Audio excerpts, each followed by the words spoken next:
Usiku ule ulikuwa mzito kuliko kawaida. Ulikuwa usiku ambao hata upepo uliogopa kuvuma. Mbingu zilikuwa zimetanda mawingu mazito yasiyo na nyuta. Mwezi ulikuwa umejificha nyuma ya wingu jeupe lililoonekana kama moshi wa moto wa kuni uliokwama angani. Mbele ya msitu wa miombo uliokuwa kimya kabisa, kulikuwa na barabara nyembamba ya vumbi. Barabara hiyo ilisimamishwa na gari moja jeusi la kifahari, gari ambalo halikupaswa kuwepo kwenye pori kama hilo. Ndani ya gari hilo, mwanga wa dashboard uliangaza uso wa mwanaume mmoja aliyekaa kimya. Macho yake yalikuwa yamejaa mawazo mazito. Mikono yake ilikuwa inatetemeka kidogo, si kwa baridi, bali kwa hofu. Nyuma yake kulikuwa na sauti ndogo ya mtoto. Mtoto huyo alikuwa amekaa amejikunja, akishikilia begi lake dogo la shule. Hakuwa anaelewa kwa nini amechukuliwa usiku huo. Aliambiwa wanaenda kununua zawadi, lakini barabara haikuonekana kama ya maduka. Ilikuwa ni barabara ya porini. Mtoto huyo alikuwa Amani, mtoto wa dada yake, na mwanaume huyo alikuwa Ezekiel Marando, bilionea. Kwa macho ya watu, Ezekiel alikuwa mtu wa ndoto. Alimiliki kampuni za madini kule Geita. Alikuwa na malori zaidi ya 50. Alikuwa na majengo makubwa Dar es Salaam. Alikuwa na mashamba ya korosho, mahindi na mpunga. Alipopita, watu walimuita boss. Watoto walimsalimia kwa heshima. Wanawake walimwombea baraka. Lakini ndani ya nyumba yake ya kifahari, Ezekiel alikuwa mtu aliyeshindwa kulala. Kila usiku aliamka akitokwa na jasho. Aliota mikataba ikifutwa. Aliota benki zikimpigia simu. Aliota watu waliokuwa wakimuita rafiki wakimwacha. Na ndoto hizo zilianza kuwa kweli. Mikataba 3 mikubwa ilifeli kwa wiki moja. Mabenki yakaanza kumbana. Washirika wakaanza kumsaliti. Na hofu ikaanza kula akili yake taratibu. Siku moja rafiki wa zamani alimwambia, "Mali yako inapotea kwa sababu umewekewa kizuizi cha rohoni." Ezekiel alicheka mwanzoni, lakini alipoona akaunti zake zikishuka, alinyamaza. Rafiki huyo akaongeza, "Kuna mganga mmoja kule kusini, anafungua njia za mali zilizofungwa, lakini analipisha kitu ambacho si kila mtu anaweza kulipa." Ezekiel akauliza, "Ni nini hicho?" Rafiki akamwangalia machoni, "Damu ya ukuu wako." Maneno hayo yalimchoma kama kisu moyoni, na hapo ndipo Ezekiel alianza kumwangalia Amani tofauti. Amani aliambiwa wanaenda kumnunulia begi jipya la shule. Aliweka shati lake jeupe, aliweka viatu vyake vya plastiki. Aliingia kwenye gari kwa furaha. Lakini gari liliingia porini. Amani akauliza, "Mjomba, kwa nini hapa kuna giza sana?" Ezekieli akajibu kwa sauti nzito, "Tutafika tu." Na hapo safari ya mwisho ya Amani ilianza. Gari la Ezekieli liliendelea kupenya ndani zaidi ya msitu wa miombo. Miti mirefu ilianza kufunga mwanga wa mwezi. Barabara ikawa nyembamba, vumbi likawa zito. Amani alianza kushika mkono wa mjomba wake. "Mjomba, mbona hapa hakuna watu?" Ezekieli hakujibu.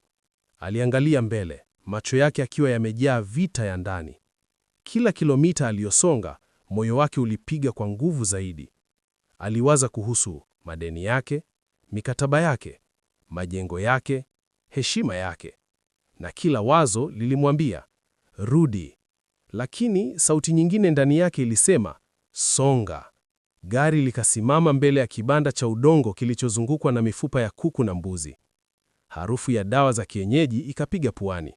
Mlango wa kibanda ulikuwa umefungwa kwa ngozi za mbuzi. Mishumaa iliwaka kwa mwanga hafifu. Mganga alitokea taratibu, amevaa kanzu nyeusi, macho yake yakionekana kama hayana usingizi. "Umechelewa kwa dakika 2, alisema. Amani akajificha nyuma ya Ezekieli. "Mjomba, kwa nini hapa kuna giza sana?" Ezekieli hakujibu.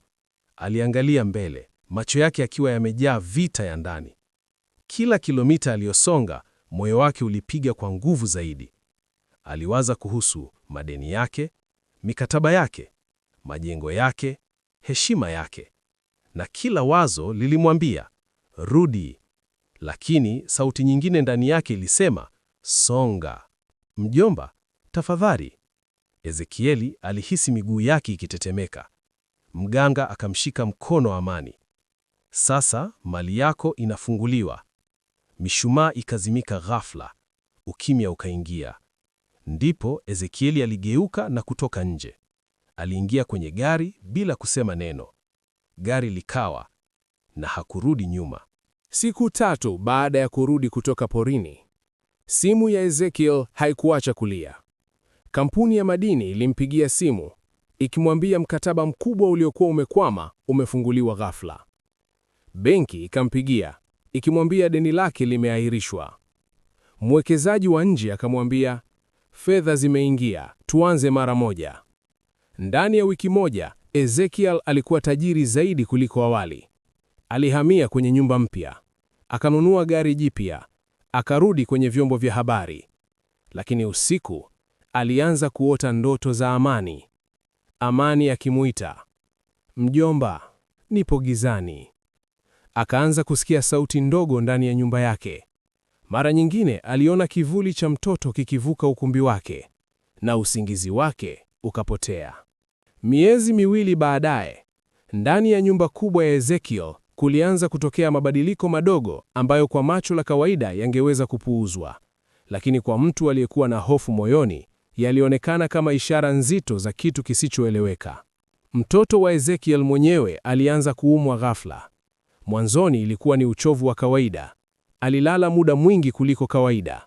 Akaacha kucheza, akaacha kucheka. Baada ya siku chache, hakula, hakusema.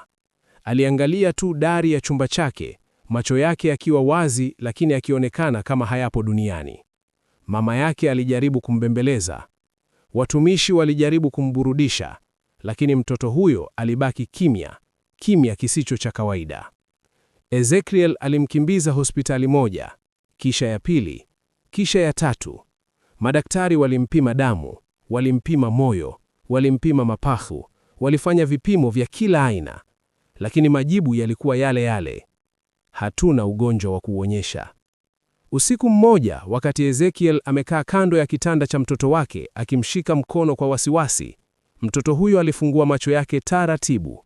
Kwa sauti ndogo iliyotetemeka kama upepo wa usiku, akasema, "Baba, kuna mtoto ananiita." Ezekiel aliganda.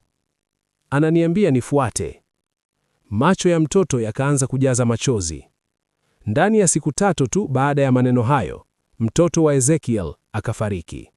Hakukuwa na kelele, hakukuwa na mapambano.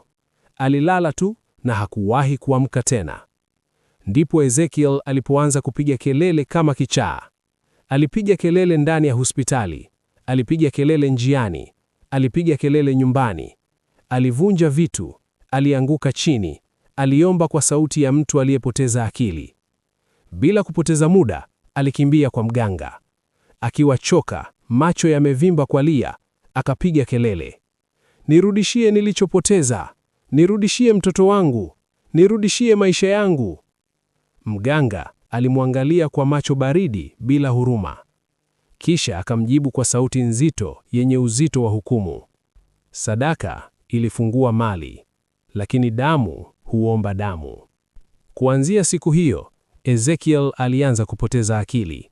Aliuza majengo yake, akatumia pesa kama mwenda wazimu, alizungumza peke yake.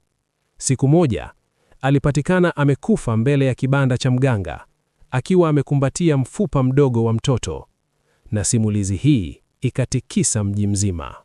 Kama simulizi hii imekugusa moyo wako, andika nimejifunza kwenye comment. Na kama bado hujasubscribe Simulizi Afrika, jiulize, kwa nini unaamua kupuuza funzo la damu? Subscribe sasa au andika kwenye comment kwa nini hutaki kujifunza na wengine.